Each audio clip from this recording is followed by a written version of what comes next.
Hello, and welcome to Misty Mountain Tales, a podcast dedicated to the works of J.R.R. Tolkien. I am your host, BenitoIbarra, and today I am going to be talking about one of his books titled The Two Towers, the second installment of his three-novel series titled The Lord of the Rings.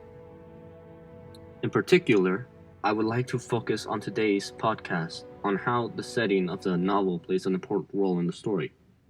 I believe that the setting is important because the details of the environment within the novel can be described so clearly that the reader is able to imagine the world so clearly that they feel that they are seeing it before their own eyes.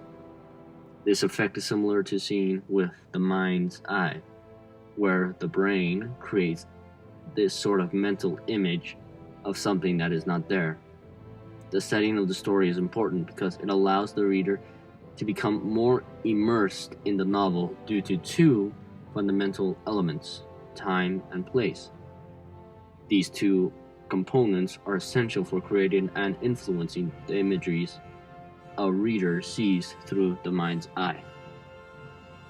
The place can allow the novel to have a mood that affects the character or their judgment as they progress in the story, like how Aragorn and his companions rest beside the tall and dark forest of Fangorn, making the company of heroes nervous and almost hesitant of staying in such a place for a certain amount of time. It can also give a geographical advantage to the characters, such as at Helm's Deep, a fortress which is nestled into a ravine within a mountain, making it a very good place for the characters to hold out against the armies of the enemy. Time in a novel can determine the kind of technology that is available to the characters. It can also give us insight into how the people within the story lived in another time. The Two Towers is the continuation of the first novel titled The Fellowship of the Ring. In The Two Towers, our heroes Aragorn, Gimli, Legolas, Frodo, Sam, Pippin, and Merry continue their quest that they began to destroy the fabled Ring of Power. In this Tolkien's second novel of the Lord of the Rings trilogy, the setting is unique because it takes place in a sort of medieval era. However, it is also a fantasy world. In medieval times, the world was a feudalistic society where peasants worked on the land of a lord, in which the crops they harvested were used to pay the lord, so that he may protect them. Even though there doesn't seem to be a feudalistic society in the book, it still contains lords, knights, castles, kings, and stewards, for example. Since the story takes place in a fictional medieval setting, the characters are limited in what they could use to help them in their quest. Instead of guns, they use bows, arrows, swords, and shields. They also rely mostly on horses to get to a certain area quickly. In the fantasy aspect of the book, there are many mythological creatures that are either mentioned in the novel, such as the Ents, ancient tree-like giants that are capable of thinking, walking, and talking.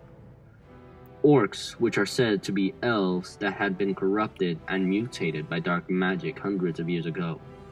There are even normal-looking humans that can live up to 250 years. Various wizards are some of the most important characters within the novel, including Gandalf and Saruman.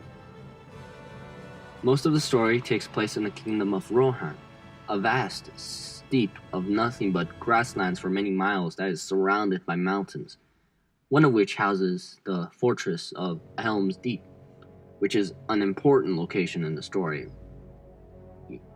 It is a major turning point that leads to the defeat of Saruman, the main villain of this novel. The fortress is divided into two parts, the Hornburg and the Deeping Wall. The Hornburg is composed of a tall tower as well as a circular exterior that is built into the mountain. Attached to it is the Deeping Wall. It is described as a tall and thick defensive stone wall that stretches from the side of the Hornburg and attaches itself to the side of the mountain. During the story, the armies of Saruman were marching towards the steeps of Rohan so that they may completely destroy the people of Rohan. Aragorn, along with Gimli, Legolas, Theoden, and an army of Rohirrim riders, flee to the fortress of Helm's Deep so that they may be able to fight against the armies of Saruman. The reason as to why they chose to flee to Helm's Deep was because it was a safer and more defensible position than the capital of Rohan, which only had a wooden wall and gate to protect it. The battle is between the armies of Saruman, which consists of over 10,000 Uruk-hai, 5,000 orcs, and 5,000 wild men of Dunland, versus Aragorn, his companions, and over 3,000 Rohirrim. The fortress is mainly defended by Rohirrim archers who are spread across the Deeping Wall, while inside the Hornburg, Theoden, the king of Rohan, his generals, and Aragorn helped to defend the main gate. Even though they believed that the fortress would provide a safe haven from the armies of Saruman, they were unable to withstand the assault. During the battle, the orcs managed to destroy a section of the Deeping Wall with the help of Saruman's magic, which allowed many of the attackers to pour into Helm's Deep, causing what remained of the defenders to retreat into the Hornburg. Believing that this was the end for them, Theoden, along with Aragorn, his companions, and what remained of the defenders, decided to commit to a final charge. On horses, they ride out of the Hornburg, slaying many of Saruman's minions as they go.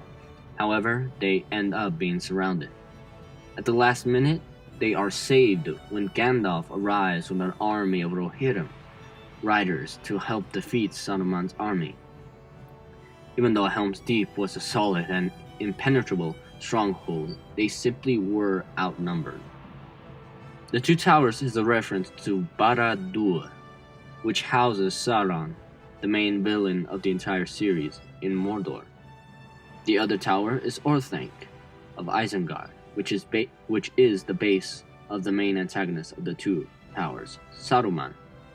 Isengard is described to be surrounded by a ring of black stained stone, while at the center lies the Tower of Orthanc. The main event that happens in Isengard is when Merry and Pippin, members of the Fellowship of the Ring, arrive with an army of Ents who lay siege to Isengard. Isengard, which is defended by only a few number of orcs due to most of its forces fighting at Helm's Deep, is completely overrun by the Ents who destroy the walls surrounding Isengard.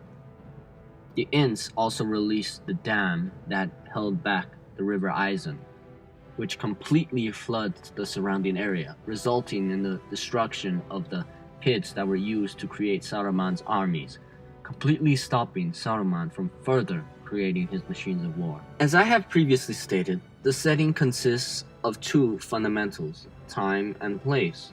The place can determine the mood of the story, or influence the character's decision to act due to the environment that they are enduring or about to endure. An example being Helm's Deep. Once again, due to it being a more defensible position, as it is located near a mountain, resulting in the heroes to swiftly arrive at the fortress as soon as it is known that the enemy is marching towards them. Time also affects the characters, mainly in the technology that they are able to possess. Due to the time period of the story being similar to the medieval ages, the characters are limited in what they can use to combat the enemy. They are unable to use modern-day technology such as guns, cars, planes, etc. to help them either fight their enemies or travel to a location or even deliver a simple message. They are forced to use bows, arrows, swords, and shields to combat each other, as well as heading to their destinations either by walking or on horseback. These two elements, time and place, are used to influence the actions of the characters in the story, as well as allow the reader to become immersed in the novel. Without such a descriptive setting, the reader may not be able to experience the Two Towers as richly through the mind's eye. A medieval world full of elves, dwarves, wizards, and magic? Who would not be interested in such a story? This is BenitoIbarra, and as always, stay calm and just simply walk into one.